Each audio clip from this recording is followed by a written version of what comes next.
Weeks have passed since the fall of the sages. Mageria has been engulfed in darkness.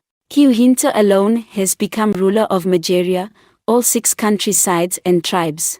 Each tribe, the Firestorm, the Nightshade, the Jetstream, the Quicksilver, and the Sandome tribes were all made slaves serving under the Moonstone tribe, who left the Mountain of the Bats as the Badlands left for banishment. Hinter led his Moonstone tribe into the valleys, Mageria's capital, claiming Quiogra's temple as his own. He assembled every other tribe under the rule of the Moonstone tribe.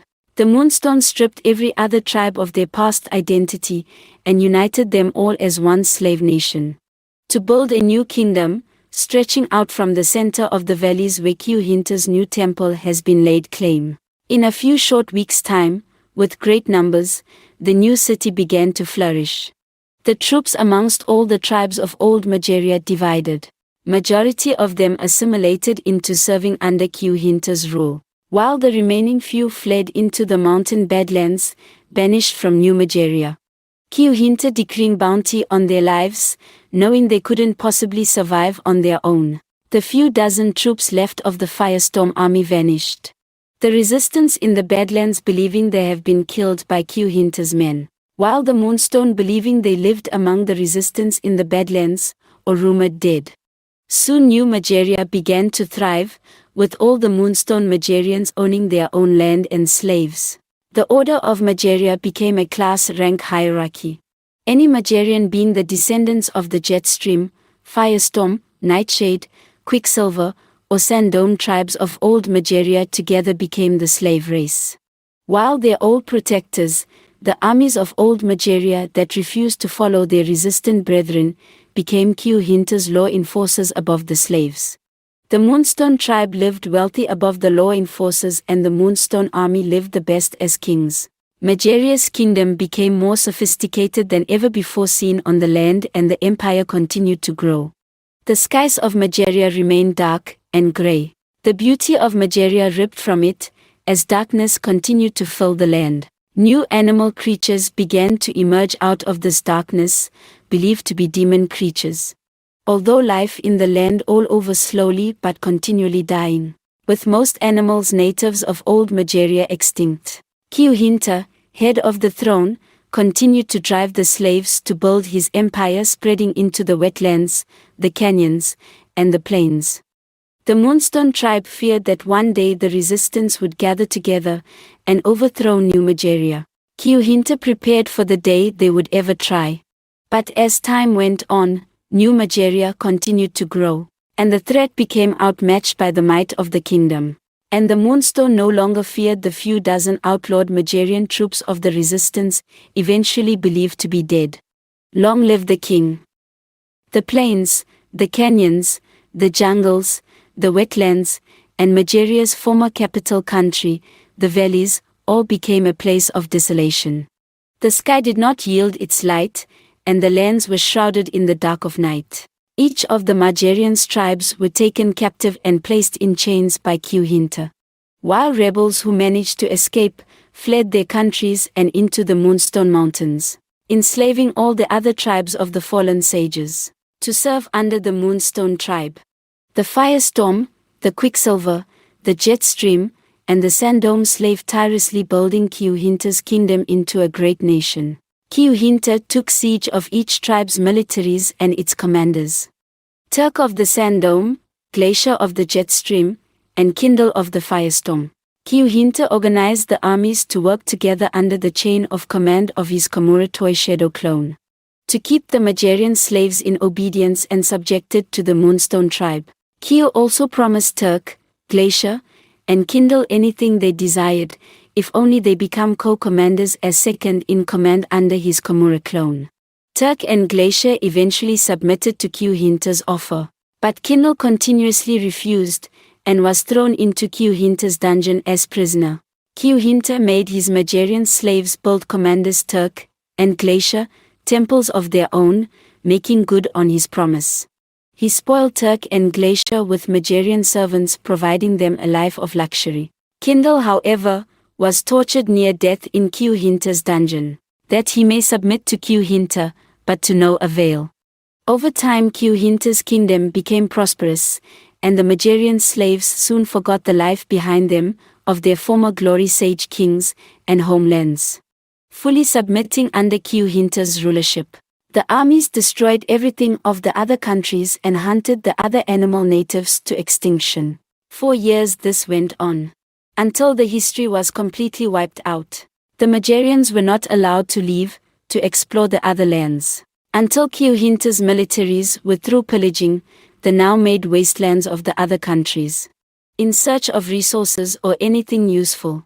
Only then did Q-Hinter allow Majarians to re-enter the fallen territories to rebuild and expand his empire. However, no matter how much Q-Hinter continued to build, with the land growing more uninhabitable, it grew desolate, and the population continued to concentrate within the metropolis capital in the valleys, leaving the neighboring countries outside the valley's borders to be considered outskirts, where the most impoverished were forced to dwell. Over 10 years have passed since Q-Hinter became ruler. In his temple, Kuhina is sitting on his throne with a chalice of wine, with 2 handmaids bowed down to him, each rubbing one of his bare feet. Q-Hinter hardly looks at ease. His expression clearly shows he is disturbed. Very abruptly Q stands to his feet, commanding to the handmaids, "That's enough." He walks over to the wall nearby his throne, showcasing depictions of animal natives with bounties: apes $30,000, reptiles $50,000, serpents $75,000, canines $100,000, felines $150,000, birds of prey $200,000. A moonstone guard hesitantly approaches Q-Hinter. "Is everything to your liking, my king?" Q-Hinter doesn't respond. Intensely he continues staring at the bounties. Noticing his frustration concerning the bounties, the guard continues, "Surely we've captured every thread there is, my king." Q-Hinter shifts his eyes, leering at the guard, who looks away. Looking back to the bounty wall, above the animal bounties, depicted 2 more bounties, on the left side, base Nightshade $100 million. And to the right, Draco Firestorm $100 million. Q-Hinter addresses the guard, "In all this time I've ruled, why haven't my men found any Firestorm birds?" The guard keeps his head down. Q-Hinter continues, "Has anyone captured anything in these hunting escapades within the last few years?" "No," the guard answers. Q-Hinter starts to anger. The guard continues, "Surely the Nightshade Commander base and the vigilante Draco Firestorm are dead, my king." Q-Hinter responds, "Dead? We've found very few felines since I've taken over, and in the last several years we have found none. While we haven't caught any birds at all, Draco and base are still out there. I will not stop till they are captured." The guard responds, "My king, there is no way anyone would survive in the Forsaken Lands this long." Q answers, "I don't need you to think. Do as I say, and bring me a body." "Yes, sir." The guard quickly turns to flee from Q-Hinter's presence. Q-Hinter makes his way down into his dungeon to confront Kindle Firestorm, who is hanging in chains within a cell. Q-Hinter approaches him. "Such a grotesque sight. How the mighty have fallen, Commander Kindle." Q-Hinter taunts Kindle, who remains hanging limp. Q-Hinter continues, "Why do you suffer this? You could have had anything you ever dreamed of." Kindle answers, "To what do I owe the pleasure of you coming down here yourself? Ran off all your guards? Watch it, boy, you're in the presence of a sage. You're in no position to speak to me so carelessly." Q replies, "Yeah, well, I hear how the guards talk about you all the time. Besides, you're not my king. Ryoza is the only king I serve. He will rise again." Q-Hinter starts to grin. "Foolish boy, you honestly believe that? I have completely laid your old homeland in the plains to waste, taken the Firestorm tribe captive, to live as peasant servants to my tribe, the Moonstone. While your Firestorm troops have been destroyed in the war, the troops of every other tribe now serve under me, policing the Majarians." Commanders Turk Sandum and Glacier Jetstream were wise enough to see there is no hope for the days of old, and they are now living more luxuriously than they could have ever lived under the reign of my siblings. While your stubbornness causes you to rot away, forgotten by your tribespeople. Besides, even if my brother did manage to escape damnation, he is no match against me. Kindle starts to grin as well. You'll see, Ryoza will return and more powerful than before. Kyo grows puzzled. Being pinned up in this dungeon all these years must have caused you to grow delirious. Cease your blasphemy or I will kill you. Kindle's words secretly causes Kyo Hinter to worry. As a sinking feeling brings the thought Draco Firestorm and base Nightshade to the surface of his mind. Kindle responds, if you were going to kill me after all these years, you would have done it by now. You think I don't know? You obviously need to use me for something. Kyo Hinter annoyed, tell me Kindle Firestorm, where is Draco Firestorm? Kyo's eyes begin to glow amber as he starts to read Kindle's mind.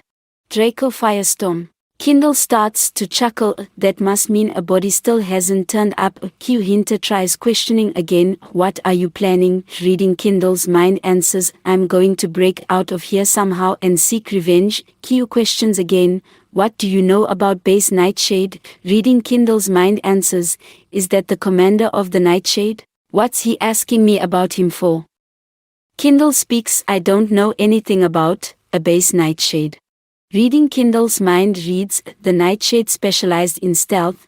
It's possible base Nightshade, the commander of the Nightshade, has managed to elude Kyo Hinter and his army all this time. The fact Kyo is asking me about Draco and base must be a cause for concern. Kindle speaks, you seem paranoid. Kyo Hinter. Kyo Hinter's eyes return in color, don't get any bright ideas Kindle, no one is coming to save you. Kyo Hinter turns away leaving Kindle in the dungeon.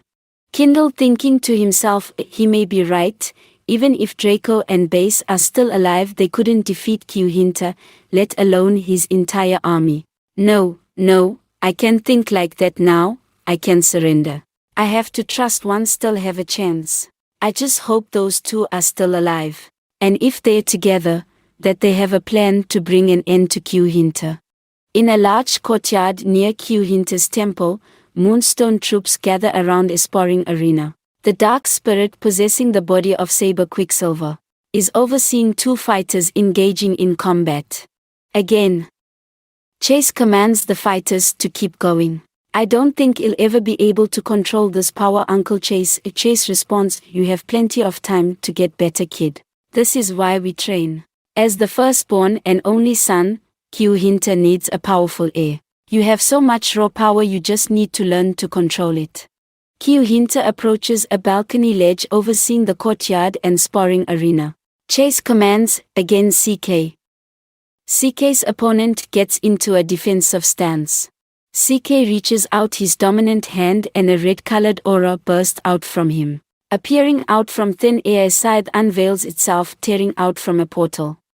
The aura surrounding CK grows stronger as the reaches for the scythe levitating beside him.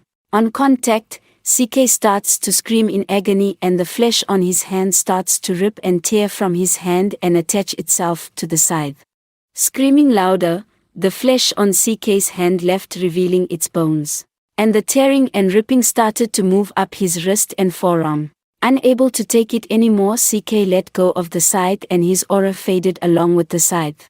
CK left holding his dominant hand with the other as smoke and the smell of burning came off from it. Kyo Hinter levitated from overhead, descending down to the arena, moving towards CK. It's looking like you're making progress, my son. CK looks down at his palm and the flesh starts to regenerate over the bare bones. CK replies, I hate this power, why did I have to get something that has to hurt me so much? Kyo answers, all the more powerful you will be when you master it. CK responds, but your power doesn't hurt you. Uncle Chase's power doesn't hurt him. Kunta looks over to Chase. Can I have a word with you for a moment, Conrad? Kyo Hinter pulls Chase aside to speak with him privately. Chase speaks first, that boy has more potential as my protege than even you, Kyo. Kyo responds asking, you really think a half-breed could manage to take up my throne? Chase answers, he may not be a full-blooded sage, but seeing I have been funneling my power into him since birth, his power will exceed anything you have ever seen. Remember what I have done for you. The power you were granted from my own.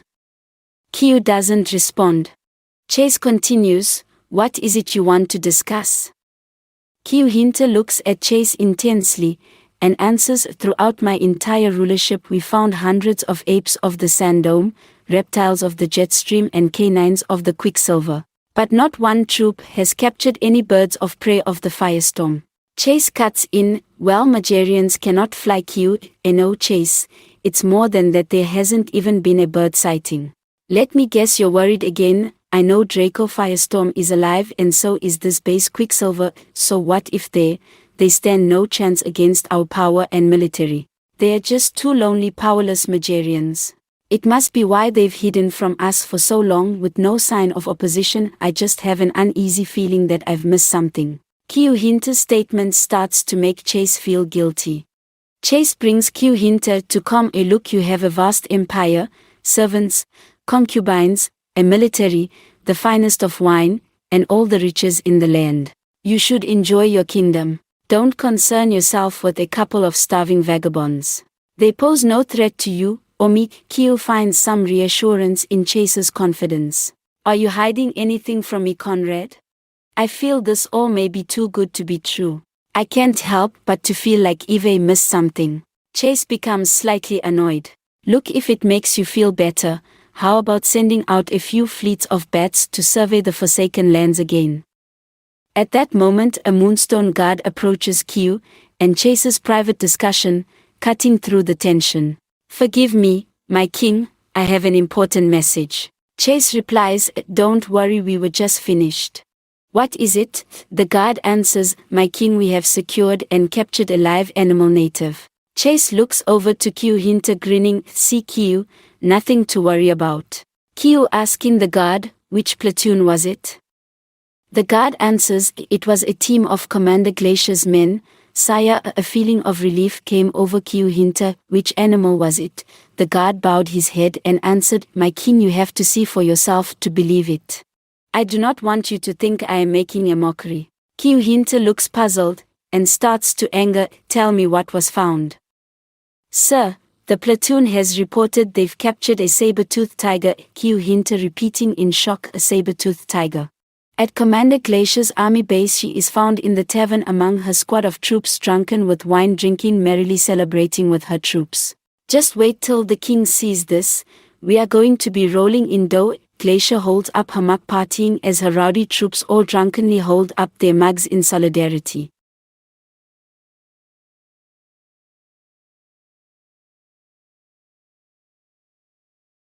Breaking in through the entrance, Commander Turk, alongside a few of his squadron, crashes the party. Glacier. Turk storms in the tavern crying out, what is this? I hear your platoon has captured a saber-toothed tiger. Glacier, too drunk to be serious, wow, word gets out fast, you jealous Turk. Glacier catching the hiccups.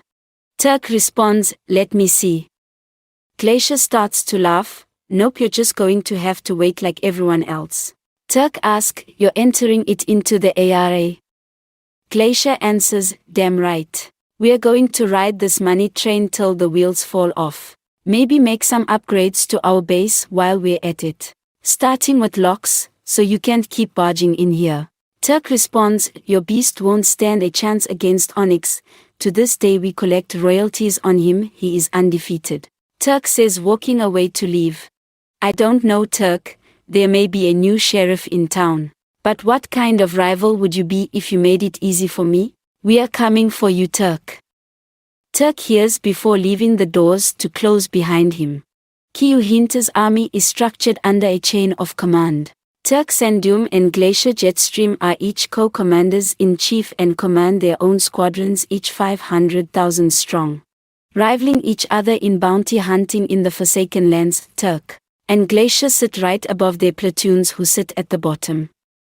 Made up of the ex-military troops of their former tribes, Jetstream, Quicksilver, Nightshade, and Sandun, totaling 1 million troops.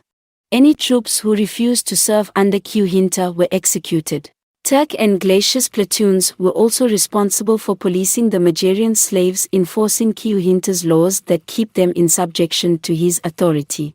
Sitting right above Turk and Glacier were the Moonstone troops, 1 million strong.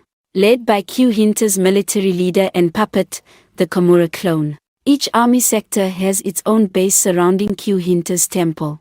Within the temple borders, the Moonstone Army is divided into 4, occupying 4 bases, one to the east, one to the west, one behind and one in front, securing the entrance gates of the temple border. Directly outside the border walls, Glacier's base stood west of the temple, while opposite on the east side is Turk's base. Q Hinter's entire estate covers 1,000 acres of land, including the zone outside the temple border, making infiltration unimaginable. The temple grounds have dozens of troops occupying the temple grounds at all times. Inside Q Hinter's temple, 100 guards, 10 male servants, 100 maidservants, 3 butlers, a dozen wives, 100 concubines, and thousands of bats occupied the temple, each pledging their lives to Q Hinter. Word got out to the Majarian people that the AI has gotten a new rear contender. Everyone was thrilled about its debut, racing to get tickets to the arena. The ARA, Animal Rumble Arena, is a sports event organized and operated under Chase, who amused himself by watching death battles, creating the sports event to break the everyday monotony, providing entertainment for the Majarian people, who no longer felt any sentiments for animals as their parents had in their homelands. There was only one rule in the arena: anything goes. The loser is decided by death or forfeit. An animal can only surrender to each opponent once. A revenge match can be held at a later date, giving only the previous victor the option to surrender. The third battle between them both is a mandatory death match, with both contestants no longer having the option to forfeit, meaning the only way to the top spots is to kill those who are already in them or die trying. The animals are sponsored by Majarians, who gain the glory, fame, and reward money for each of their victories. The top 3 ranks are the best spots to be in. They each collect royalties every week, just for being in the top spot, making the top 3 ranks highly coveted and crucial to defending, since a defeat could also mean the end of your money and career in the ARA. With death being on the line, ranks number 3 generates $1,000 per week, rank number 2 $2,500, and rank number 1 $5,000. The matchups are decided by the sponsor themselves. Anyone registered with the ARA can challenge anyone else in the roster. The challenged can choose to accept or deny the challenge. If a challenger has 0 wins, the challenged has to accept the challenge mandatory. However, if the challenged has 0 wins, they can accept or deny any challenger at their discretion. Grudge matches also have to be accepted, mandatory. However, only the announced loser between them, from their former battle, can purpose the grudge match. Many Majarians opt out to fight against the lesser-ranked animals, for a chance at the prize money.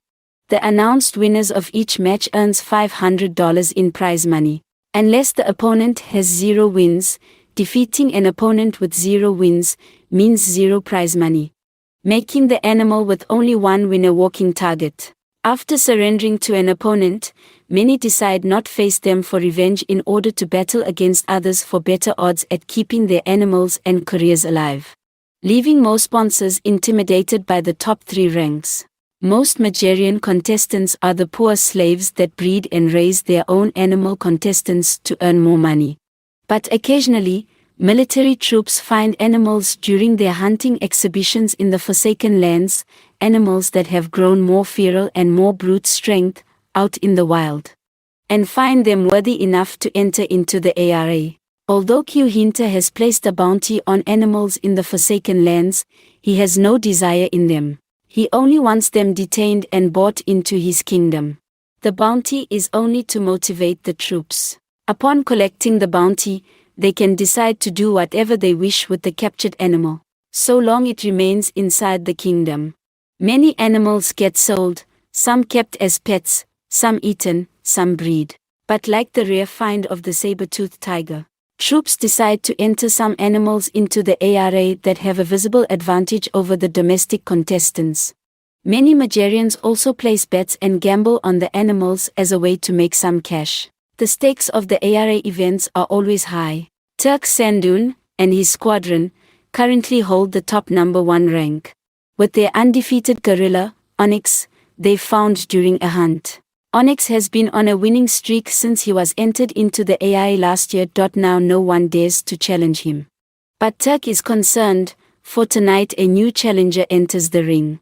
Thousands of miles within the Forsaken Lands, within thickness of the wilderness. In an area where a tall waterfall rushes into a river stretching out for miles far. Deep under the rushing waters of the falling waters, there is a small underwater tunnel, following the tunnel that leads to surfacing into a huge cavern, where we find a bonfire beside a sleeping wolf, in time for the Magarian laying with him to stretch and wake up from his sleep. Beside him, the wolf awakens, to stretch and shake. Then lick the Magarian's face. Is it time for breakfast, buddy? He gets up, inching over to the pool of water which entranceway lay beneath.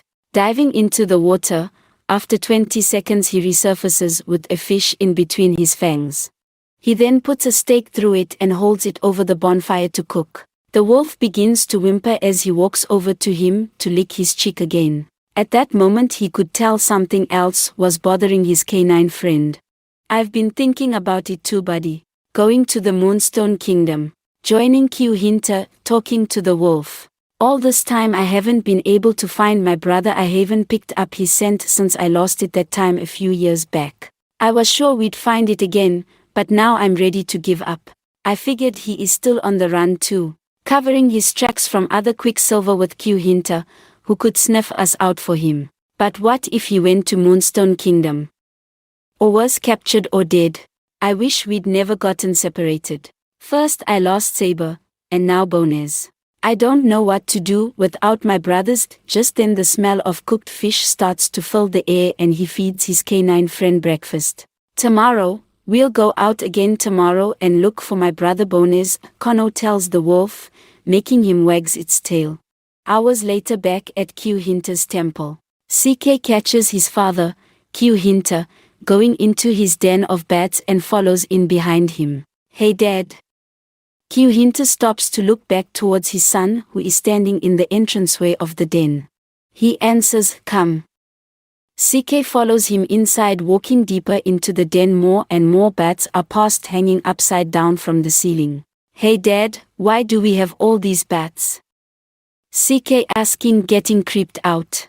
Q looks at his son, answering it. There was a time before you were born, animals were essential to the Magarian survival. Many have forgotten the old ways. But I keep the bats because I haven't forgotten. Soon you will learn of all your inheritance. Q Hinter and CK stop in the center of a room whose ceiling is covered with thousands of bats. Looking up at them, CK responds, I just remembered why I don't come in here. Q Hinter replies, asking, then why is it you followed me in here, Skull Kid? Before CK can answer his father, he asks him, why did you come in here? Q Hinter answers, I'm sending all the bats out to do surveillance in the Forsaken Lands. CK looks uninterested. Okay. Well Dad, the ARA event is about to start soon. I wanted to know if we can go to the ARA match tonight. Q replies, that's no place for a 9-year-old, nothing there but mindless Magarians drinking and gambling. CK replies, Dad, I'm 10, and I don't want to go for that. I want to see Glacier Sabertooth in the arena.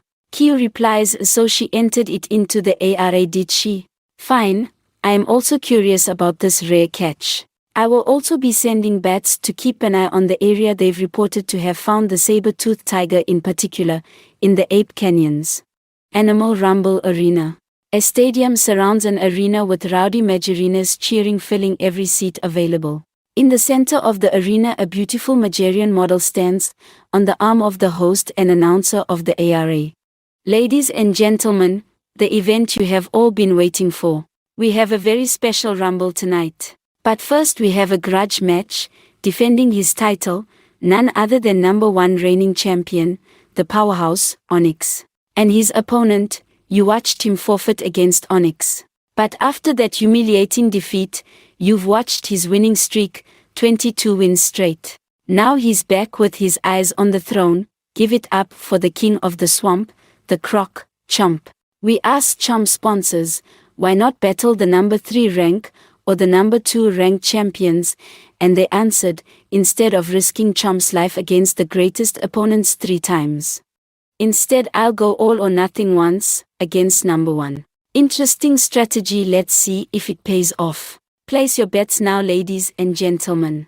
Many Majorians in the audience start submitting bets. Before we get started with tonight's match, we have a very special guest accompanying the AIA's very own owner and director Chase, King Kiu Hinter.